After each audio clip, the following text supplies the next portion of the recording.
poem's called Back to Babylon. Accept and forget difference or desire that separates and leaves us longing or repelled.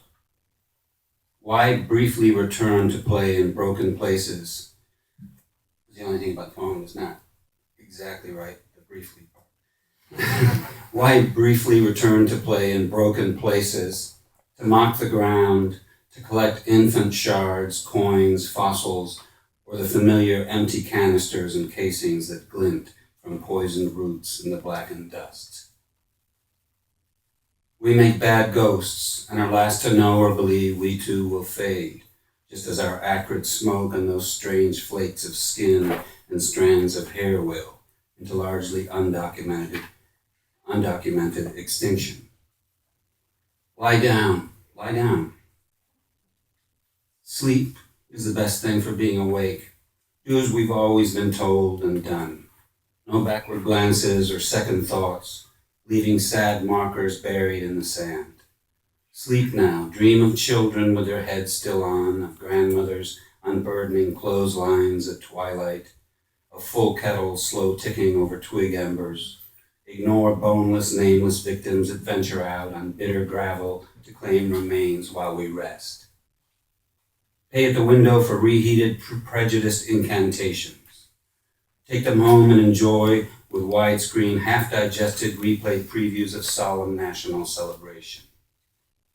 Then sleep, by all means. We'll need all the energy we can muster for compiling this generation's abridged anthology of official war stories, highlights of heedless slaughter to burnish our long and proud imperial tradition.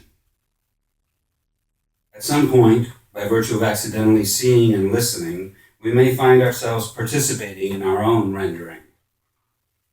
Few of our prey will be left alive enough to water the sun with their modest, time-rubbed repetitions to rephrase their particular unifying laws. Our version of events has already made its money back in foreign distribution and pre-sales. All victory deadlines must be met. It can get so quiet, with or without the dead watching our constant deployments.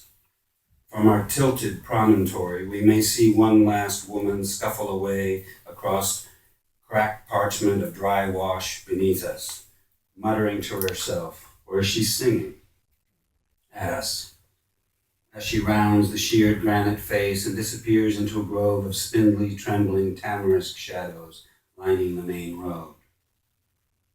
We'll soon hear little other than our own breathing, as shale cools and bats rise to feed, taking over from startled swallows. Night anywhere is home, darkness a cue for turning inward, quiet an invitation to review our expensive successes before morning extraction from the twin rivers of our common cradle. February 2000.